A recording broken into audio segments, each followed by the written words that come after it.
Você sabia que a linguagem mais usada nas universidades, a queridinha da inteligência artificial e o motor silencioso por trás de gigantes como Google, NASA, Instagram e Dropbox, nasceu com um hobby de fim de ano? Pois é, o Python, a linguagem que definiu o século XXI, começou porque um pesquisador holandês não queria passar as férias dele entediado. Esse é mais um episódio da série Histórias que moldaram o mundo da programação, e aqui quem fala é Micaela Martins, da Coders Company. Hoje você vai conhecer a história de Guido van Rossum, o homem que decidiu simplificar a programação e acabou mudando totalmente a computação moderna.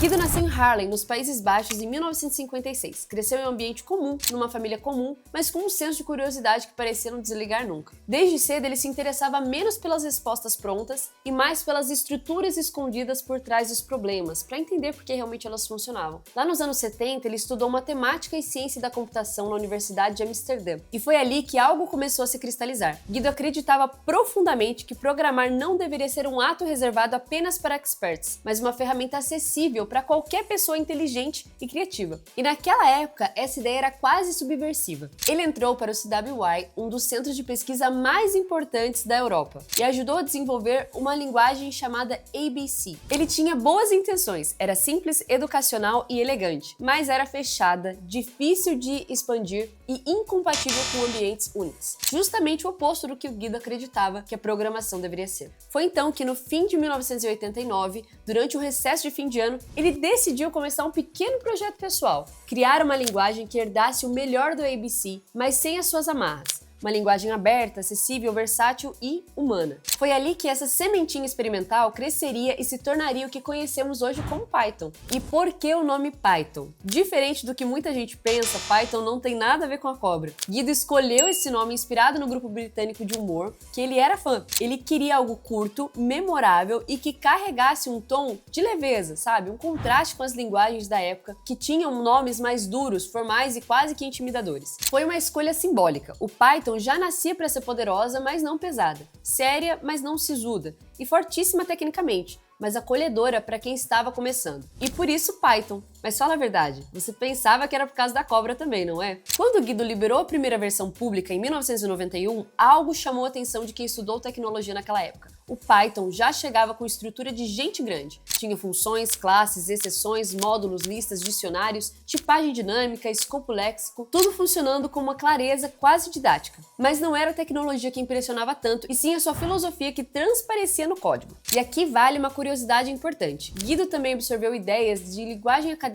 como o Modular Tree. Foi dali que vieram conceitos e exceções estruturadas e o modelo que inspirou o sistema de módulos do Python. Python parecia escrita com uma pergunta em mente: como deixamos a máquina poderosa sem sacrificar a cabeça do programador? Guido tinha uma convicção em comum no início dos anos 90, de que código bom não é aquele que apenas funciona, mas aquele que outras pessoas conseguem ler, entender e dar continuidade. Foi essa visão que mais tarde seria formalizada no Zen of Python, uma coleção de princípios que guiam as linguagens até hoje. Ideias como legibilidade importa, explícito é melhor que implícito e simplicidade vence a complexidade. E talvez nenhum conjunto de frases tenha moldado tanto a mentalidade de uma geração de devs quanto essas. E é importante lembrar que o Python nasceu de open source, e esse foi o seu ponto de virada. Ao invés de ser guardado em um laboratório ou vendida como produto, Guido colocou a linguagem no mundo e convidou qualquer pessoa a contribuir. Em pouco tempo do lançamento ao mundo, os desenvolvedores de vários países começaram a enviar melhorias, reportar problemas, criar ferramentas e expandir o ecossistema. Algo raro na época, tá? Vale lembrar. E foi assim que Python se tornou muito rapidamente um projeto global. E junto com o movimento GNU, a cultura de software livre, Python ganhou um lugar essencial. Era a linguagem simples e poderosa que faltava naquele ecossistema. Foi nesse período que a linguagem cresceu como um organismo vivo. Mas nem tudo foi tão tranquilo, tá? Em 2008, começou uma das maiores guerras da história da programação, Python 2 versus Python 3. A programação durou 12 anos, as bibliotecas quebraram, empresas recusaram a migrar e os fóruns pegavam fogo. A pressão foi tão grande que em 2018 Guido renunciou ao título de BDFL, dizendo que precisava respirar. Foi um momento histórico para a linguagem. Depois de anos entre instituições de pesquisa, Guido foi para os Estados Unidos e ele começou a moldar diretamente a infraestrutura da internet moderna. E o Google já era fã da linguagem antes mesmo de contratar o Guido. Parte do buscador, ferramentas internas e até o YouTube, antes de ser comprado, rodavam em Python. Ou seja, o Google não trouxe Guido para convencer o time, mas porque a empresa inteira dependia daquela linguagem. E foi entre 2005 e 2012 que ele trabalhou no Google App Engine, moldando parte da infraestrutura que ainda sustenta aplicações no mundo todo. Depois, no Dropbox, encontrou um ambiente onde o Python era quase a espinha dorsal da empresa, e os desenvolvedores simplesmente o viam como o cara quieto no canto que por acaso criou a linguagem que a gente usa para tudo. Em 2020, já como lenda,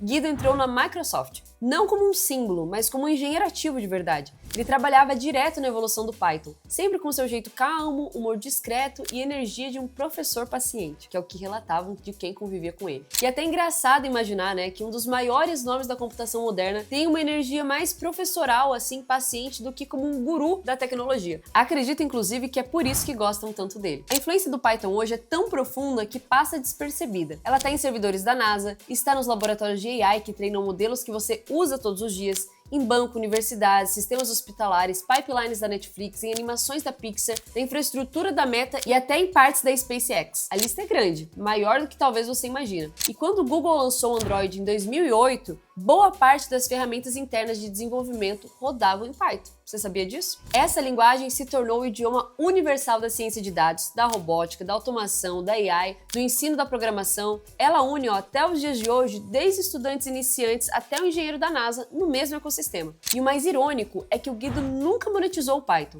Ele nunca colocou preço, nunca criou uma Big Tech ou vendeu uma licença. E talvez o mais importante, Python se tornou o idioma oficial da inteligência artificial. Bibliotecas como TensorFlow e Keras escolheram Python pela clareza e pela rapidez da prototipação, exatamente o que Guido acreditava lá no início. E essa trajetória do Guido mostra que o impacto real não precisa nascer de uma ambição bilionária. Ele criou o Python porque queria uma linguagem melhor para si mesmo e acabou entregando ao mundo uma ferramenta que democratizou a computação e permitiu que milhões de pessoas programassem sem medo. Seu legado ensina que clareza vence complexidade, que colaboração vence o ego e que a tecnologia que transforma o mundo não é necessariamente a mais difícil, mas a mais humana. O Guido não criou apenas uma linguagem, ele criou uma ponte entre o que é técnico e o que é acessível. E por causa disso, influenciou diretamente tudo que construímos hoje. E se tem algo que a história de Guido prova, é que um dev preparado, com método e direção, consegue mudar a sua vida e às vezes até do mundo. Se você quer construir uma carreira global e competir no mercado internacional de tecnologia, o programa Dev na Gringa foi feito para você. Aponta a câmera pro QR Code que tá aqui na tela e agende uma consultoria gratuita com o nosso time.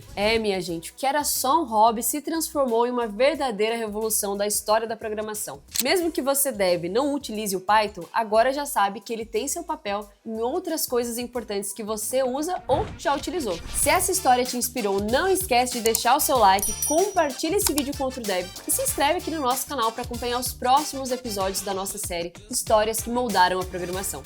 Te vejo no próximo vídeo.